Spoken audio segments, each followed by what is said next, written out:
Bonjour à tous, déjà bienvenue dans cet entretien avec Fabrice Cacugnol, le coach du Nantes Métropole Futsal.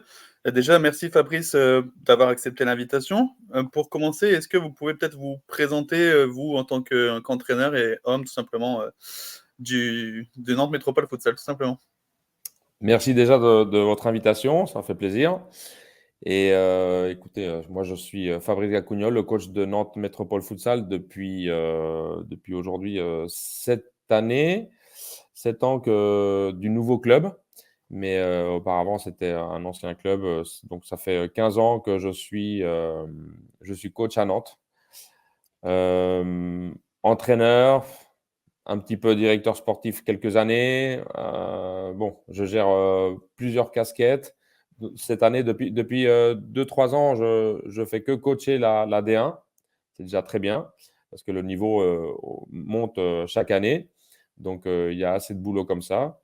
Et puis voilà, je pense que vous savez que je suis d'origine espagnole. Ça fait 15 ans que je suis en France. J'ai une culture très espagnole à niveau futsal. Et c'est grâce à ça qui m'a amené ici aujourd'hui, depuis la création de la D1 en 2009. Ok, Ok. super. Moi, j'ai une question sur l'homme. Comment vous managez votre groupe? Est-ce que vous êtes plutôt un coach, allez, je vais dire, un peu paternaliste, ou est-ce que vous vous occupez de la partie technique, et puis c'est plutôt les adjoints qui sont là pour gérer l'humain de vos joueurs? Paternaliste parce que je suis plus vieux ou comment ça? Ah non, je me serais pas permis. Loin de moi l'idée. Mais c'est une vérité. Euh, Il y a toujours un petit côté paternaliste parce que, bon, je gère aussi une équipe de jeunes. Il y a plusieurs joueurs qui sont assez jeunes, donc bon, chaque année, hein. Donc, il y a un petit côté paternaliste, comme vous dites. Après, je pense, je ne suis pas la meilleure personne pour me décrire comme coach, mais je pense que je suis à l'écoute aussi des joueurs, même si j'impose beaucoup de travail tactique. C'est surtout ça mon modèle principal, la tactique. Après, sans brider les joueurs avec de la fantaisie, avec de l'imagination, les duels 1 contre 1, etc. Je ne veux pas brider ces joueurs-là, mais avec un certain ordre sur le terrain. Ok. Tout n'est pas valable. L'endroit, le temps de jeu, les partenaires, tout doit être pris en compte. Ok. Ok. Moi, j'ai juste une petite question. Vous dites que vous êtes d'origine espagnole. Qu'est-ce que vous prenez de votre côté un peu espagnol pour l'impliquer justement au championnat de France? Quand je dis que je suis d'origine espagnole, j'ai la double nationalité, bien évidemment. Je suis né Ok. en France, mais très, très, très jeune, je suis parti en Espagne vivre. Ok. Et donc, j'ai fait que du futsal, déjà. Et oui, l'image du futsal que moi j'ai en Espagne, c'est la structuration, c'est le terrain, c'est l'ordre sur le terrain aussi, la tactique. Voilà, c'est tout ça que j'ai pu amener en France, dans mon club de Nantes. Et pour moi, que ça a été un plus, surtout pour nous. Donc voilà, c'est ce petit plus que je ramène. Ok, super. Oui, en effet, l'Espagne est vachement plus en avance que la France, hein, d'un point de vue futsal. Ils sont une équipe nationale et un championnat qui est bien plus costaud, si je puis dire, que la France. Et Mm. c'est intéressant, du coup, de savoir que vous avez pris ce côté un petit peu plus professionnel du futsal espagnol pour le ramener sur notre D1 française. On va peut-être passer du côté du Nantes Métropole Futsal. Ouais. Jérôme, je te laisse enchaîner. Ouais, donc du coup, on voulait savoir avec Baptiste un peu, puis aux auditeurs qui nous regardent un peu comment ça s'est passé un peu cet été. Il y a eu forcément la Coupe du Monde aussi qui est venue entre les deux. Comment ça s'est passé un peu votre préparation en termes de mercato? Je sais que vous avez perdu quelques joueurs importants, vous avez recruté quelques joueurs aussi, jeunes joueurs.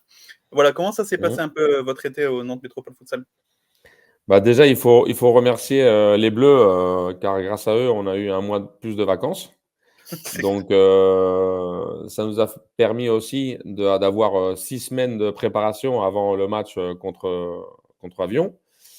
Et surtout, ça nous a fait du bien parce que voilà, on a eu beaucoup de départs et beaucoup d'arrivées. Donc, on compte sur 7 recrues cette saison. C'est pas évident dans un nouveau groupe. Et c'est pour ça qu'avoir 6 semaines de préparation, on a pris le temps pour avoir une bonne cohésion, autant sur le terrain comme en dehors. Et, et voilà, on a pris le temps. Bon, aujourd'hui, on n'est pas prêt à 100%, bah, comme tout le reste des équipes, hein. Mais ça travaille bien. OK. Et justement, au niveau de cette, prépa, comment ça a fonctionné? Est-ce que vous êtes partis sur un stage de cohésion? Est-ce que vous avez fait, beaucoup de matchs amicaux ou c'était vraiment de l'interne pour, structurer un groupe qui, je l'ai entendu, avait, beaucoup de nouvelles têtes? Non, non, on est resté sur Nantes. On a fait plusieurs journées de cohésion de groupe. Et on a fait aussi plusieurs matchs amicaux. Un week-end, on est passé par Paris pour jouer contre KB et au retour le lendemain contre Orléans. Mais sinon, on est resté à Nantes et ça, on a préparé tout en interne. OK. Et vous aviez des joueurs qui, au sein de votre effectif, ont participé à la coupe du monde, qui étaient du coup absents peut-être sur votre prépa? Non, c'est ce qui est positif cette année, c'est que voilà, on a plus d'internationaux. On a le seul qui est parti une petite semaine, ça a été Gora Diop avec la sélection U23.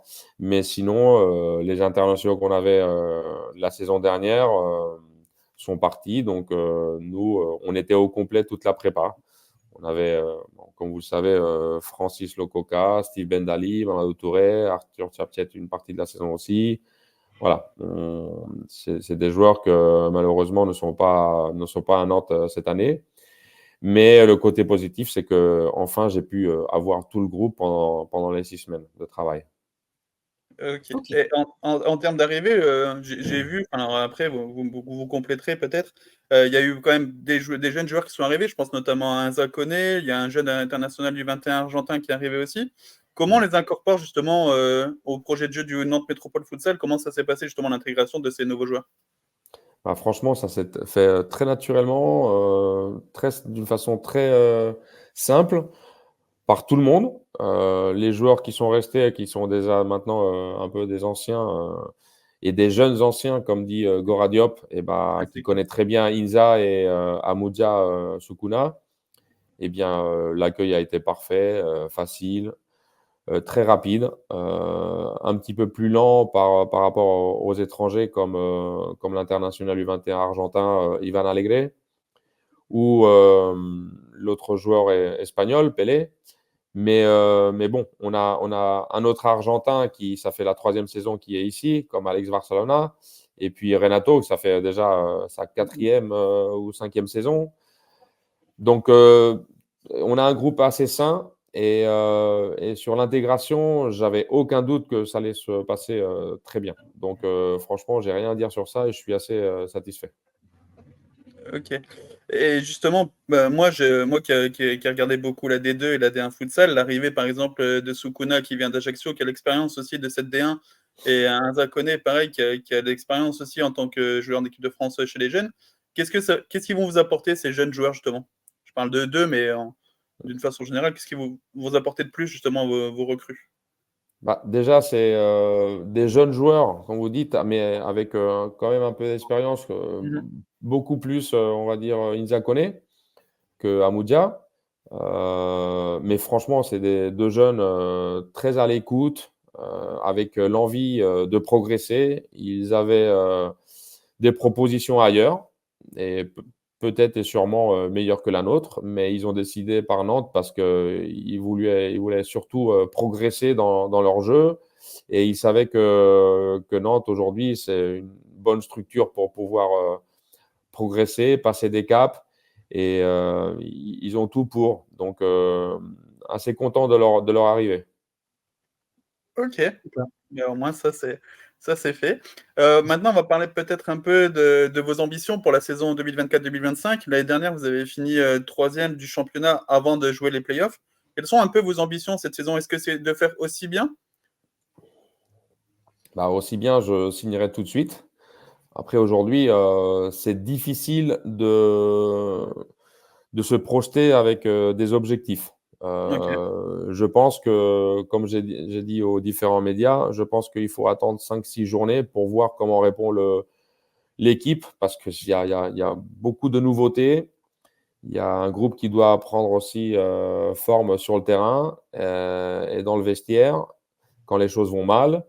Donc, voir comment répond tout ça, aujourd'hui, c'est un peu compliqué de dire on veut les playoffs. Bien évidemment qu'on veut les playoffs, mais est-ce qu'on en est capable? Est-ce que les objectifs aujourd'hui, c'est compliqué. C'est compliqué d'établir ça. Mais le club et moi-même et les joueurs, les premiers, déjà, on veut être en playoff. Ça, c'est sûr. Après, moi, je pense qu'il faut attendre 5 ou 6 journées pour voir vraiment la valeur du groupe. Ok. D'autant plus qu'il y a quand même des clubs favoris, je pense notamment à Paris Sporting, à Laval, qui sont forcément des candidats naturels au titre. Justement, comment vous voyez un peu ce niveau du championnat de la D1 cette saison? Bah, qui progresse à chaque année. C'est chaque année de plus en plus difficile. Et Laval, bien évidemment, c'est l'ogre de la D1. Sporting, après avoir passé la mauvaise saison la dernière, eh bien, ils ont rajouté ce qu'ils devaient rajouter pour faire une grosse équipe. Et puis après, il y a des équipes qui font pas de bruit, mais pour moi, qui sont aussi des favoris pour les playoffs, comme Gaulle et comme Kingersheim. Ok. Et Toulouse, j'attends voir aussi, parce qu'ils ont fait une grosse saison l'année dernière, et je pense que aussi il faut les tenir en compte. Après, à Casa, ils ont perdu aussi des joueurs, à voir comment ils reviennent. KB aussi, ils ont perdu énormément de joueurs. Bon, un petit peu dans le flou, mais je suis sûr que cette année, encore une fois, ça sera comme l'année dernière, où nous-mêmes, on était 8e à Noël et on a réussi à Oui. finir en finale du championnat. Donc c'était assez serré et je pense que cette année, ça va être le même cas. Ok. Ok. Justement, enfin là, après, on va parler peut-être de votre premier match du championnat qui va arriver très vite, donc samedi. Comment on prépare un match comme ça contre un promu qui vient de D2, qui n'a pas forcément la même, comment dire, on n'a pas les mêmes images parce que la D2 c'est beaucoup moins médiatisé que la D1. Comment on prépare justement ce match contre un promu qui est Avion Futsal? Bah, c'est assez compliqué. C'est assez compliqué parce que, comme vous dites, on n'a pas d'image. Ça a été compliqué de récupérer des matchs. On a récupéré le match que vous avez fait contre Squadra Mouscron. C'était pas le meilleur match à avoir non plus, à niveau de Mm. qualité et de comment c'était filmé, je voulais dire. Hmm. Mais bon, c'était le seul match on a pu récupérer. On a travaillé dessus. Mais bon, je pense aussi, j'ai entendu aussi qu'ils ont recruté 2 joueurs marocains. Bon, on n'a pas trop de nouvelles. Mais bon, on a réussi à avoir un petit peu des infos par ici et par là avec d'autres coachs, d'autres personnes qui connaissent la D2, ils ont déjà joué contre Avion, pour nous faire une petite idée d'où on va, quoi. C'est notre boulot d'anticiper et d'être prêt pour demain soir. Ok. Ok. Ouais, un peu d'appréhension du coup pour vous d'arriver sur un match comme ça qui ressemble fortement à un match de piège finalement, où au final, une Exactement. équipe que vous ne connaissez pas du tout, que vous n'avez pas pu analyser en profondeur, il y a une Exactement. appréhension? Ouais. Oui, oui, bien sûr, bien sûr. Après, c'est le premier match. C'est très important de gagner le premier match, toujours, pour bien commencer la saison et pour que les gars aussi puissent croire en le travail qu'on fait. Heu, une équipe nordiste, on sait comment c'est. Beaucoup de joueurs individuels, beaucoup de techniques, des joueurs très, très bons techniquement, très bons 1 contre 1. J'ai vu aussi que ça va très vite dans les 2 sens, autant pour attaquer comme pour défendre. Ça va vite. Ça va, une équipe qui joue vite et qui doit être motivée à 300 pour jouer leur premier match en D1, pour jouer contre Nantes, voilà, pour beaucoup de raisons. Donc, nous aussi, on est motivés pour commencer d'une belle façon la première journée de championnat. Et, euh, et on ne va pas convaincu que ça sera un match facile. très, très, très loin de ça, en tout cas. C'est le message qu'on a déjà passé aux joueurs. Mais je pense c'est clair aussi pour eux, hein. OK. Ok. Et moi, j'ai juste une petite question, pour terminer. Comment on prépare justement un déplacement comme ça, dans le Nord? Comment ça se concrétise, Enfin voilà, tout simplement.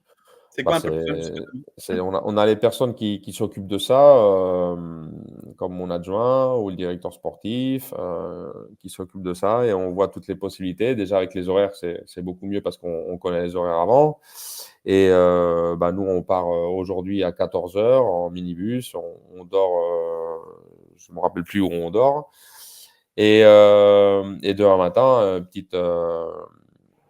il nous restera, je crois, qu'1 heure ou 1 heure et demie de déplacement et on D'accord. fera une petite séance vidéo, à l'hôtel et puis voilà, après on revient direct. On voit les différentes options qu'il y a, en train, en minibus, voilà et on prend, ce qu'il y a de mieux à tous les niveaux, autant au niveau financier, mais surtout aussi sportif. Ouais, pour les temps de récupération par la suite, pour le prochain match de championnat, tout ça? Exactement. Des fois, il y a des trains directs, tu arrives bien, voilà, mais cette fois-là, on y va en minibus. Normalement, Béthune, Roubaix, Avion, tout ça, on le fait en minibus. OK. OK, OK. Vas-y Baptiste, tu avais peut-être une question? Je vois que non? Non, mais je pense que là, du coup, pour moi, on a fait le tour. Ouais. On a eu pas mal d'informations et puis c'est vrai qu'on découvre un petit peu plus, du coup, le club de Nantes et puis, bah, son coach. Donc, merci encore une fois à vous Merci à vous de vous être aussi. prêtés au jeu et puis, ça permettra aux jeunes supporters d'Avion parce que de nouveaux supporters arrivent tous les jours du fait Mmh. de leur promotion et puis, du fait également du travail de Jérôme qui met beaucoup en avant le club d'Avion. Donc, ça va être intéressant pour tous ces nouveaux adeptes du futsal de vous découvrir. Merci beaucoup encore une fois. Bah, merci à vous et j'ai vu aussi, que Avion travaille, très bien au niveau club. Je vois que c'est un terrain assez compliqué, il y a Mmh. beaucoup de monde et je vois aussi que, qu'ils travaillent sur toutes les catégories et voilà, c'est plaisant de voir des clubs comme ça qui sont bien structurés heu et qui essayent de progresser de la meilleure façon possible. Vous Et bah, clôturez cette interview avec des paroles qui, je pense, iront droit au cœur à notre président. Merci beaucoup. Je En te tout cas, laisse bravo à vous. conclure, mon Jérôme. ouais, bah, déjà merci à vous, hein, justement, d'avoir, joué le jeu et d'avoir accepté cette invitation. Moi, ça fait des années que je suis le futsal, donc voilà, je sais la qualité du club de Nantes, je sais toute la structure qui est bien mise en place et tout ça. Vous faites un travail de qualité, donc c'était pour moi aussi important de mettre aussi votre qualité, de travail en avant, tout simplement. Donc encore une fois, merci à vous et voilà, que dire de plus? Bon match pour demain et que le meilleur gagne. Merci, Exactement, merci merci beaucoup. et bon match à vous aussi. Ça marche, merci Merci, beaucoup. bon match. Allez, à demain. À demain.